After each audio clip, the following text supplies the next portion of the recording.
अस्सलाम वालेकुम। उम्मीद करता हूँ आप तमाम लोग खैरियत से होंगे। आज की इस क्लास में हम बात करने जा रहे हैं रेडिकल एक्सप्रेशंस की। Ninth class mathematics according to new course, जब आप इसकी मशक नंबर 1.2 स्टार्ट करते हैं तो उसमें रेडिकल एक्सप्रेशन के मुतालिक सवालात मौजूद हैं जिनको आपने हल करना होता है। तो अगर आप रेडिकल एक्सप्रेशन के बारे में नहीं जानते होंगे तो आप उन सवालों को हल नहीं कर पाएंगे। तो इसलिए आज की इस क्लास में हम डिस्कस करेंगे रेडिकल एक्सप्रेशंस को। यहाँ पे देखिए रेडिकल एक्सप्रेशन, इसको उर्दू में कल बोलते हैं जजरी जुमले। ये उर्दू में होते हैं जजरी जुमले। अब नाम से जाहिर है जजरी जुमले, ऐसे जुमले जिनमें जजर की अलामत शामिल हो उसको हम कहते हैं रेडिकल एक्सप्रेशन। फर्ज करें अगर मैं यहाँ पे एक लिखता हूँ x बराबर है n रूट a, तो ये आपका जजरी जुमला कहलाएगा। ये इसकी जनरल फॉर्म है। अब इसमें n क्या होगा? n होगा index of the root. n क्या होगा? इंडेक्स ऑफ द रूट होगा, इंडेक्स ऑफ रूट। और a हमारे पास कोई भी रियल नंबर हो सकता है। और ये जो आपके पास ये रूट है इसको हम कहते हैं रेडिकल। ये रेडिकल का साइन होता है।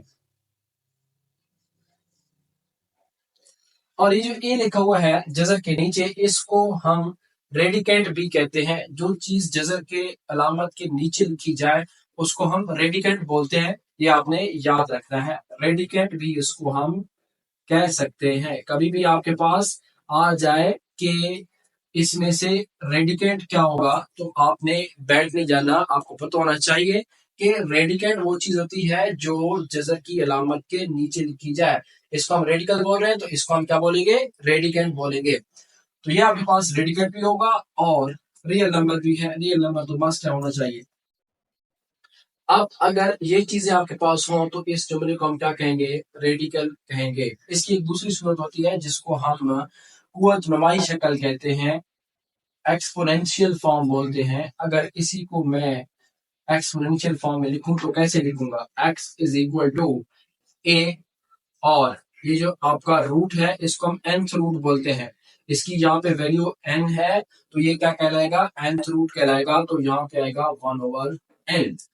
फर्ज करें अगर यहाँ पे n की जगह पे कोई नंबर होता, क्योंकि हमने तो यहाँ पे जनरल फॉर्म लिखी है। अगर यहाँ पे हम कोई नंबर लिख देते, फॉर एग्जाम्पल हम यहाँ पे लिखते हैं 2a, तो ये क्या होगा? इसकी एक्सपोनेंशियल फॉर्म क्या होगी?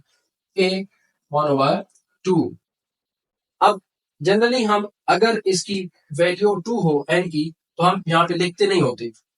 अगर यहाँ पे कोई भी वैल्यू ना दी जाए, ये चीज आपने याद रखनी है। अगर यहाँ पे हमें कोई भी वैल्यू नहीं दी गई और a लिखा हुआ है तो इसको हम क्या करेंगे? इसको हम स्केयर कंसिडर करेंगे कि यहाँ पे n की वैल्यू 2 है। क्योंकि अगर आप इसकी डेफिनेशन पे आएंगे तो यहाँ पे ये कंडीशन होती है कि n index of the root जो है वो क्या होना चाहिए? पॉजिटिव इंटीजर ग्रेटर देन 1 होना चाहिए। ये जो आपके पास n है ये कंडीशन में आ रहा होता है। कंडीशन क्या होती है? ये पॉजिटिव इंटीजर हो और दूसरी है ग्रेटर देन 1 होना चाहिए, तब जाके आपका ये जो है रेडिकल एक्सप्रेशन सही होगा। तो ग्रेटर देन 1 है तो मस्ट है कि यहाँ पे क्या होना चाहिए? 2।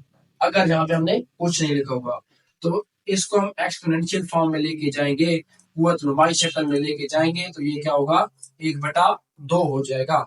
इसी तरह अगर हम यहाँ पे 3 लिख दें तो ये हो जाएगा a की पावर 1/3। तो हम अलजबरी जुमले को, सॉरी अलजबरी नहीं, जजरी जुमले को एक्सपोनेंशियल फॉर्म में जब लेके जाएंगे तो इस तरीके से लेके जाएंगे। तो इसके फिर बाकायदा रूल्स भी होते हैं जिनको यूज करके हम क्वेश्चंस को सॉल्व करते हैं। तो वो इंशाल्लाह नेक्स्ट क्लास में हम इसके रूल्स को भी डिफाइन करेंगे। आज की इस क्लास में हमने समझना था कि रेडिकल जुमले क्या होते हैं, मतलब जजरी जो जुमले हैं वो क्या होते हैं, हमें पता होना चाहिए। तो ये आपके पास क्या होते हैं? रेडिकल जुमले होते हैं।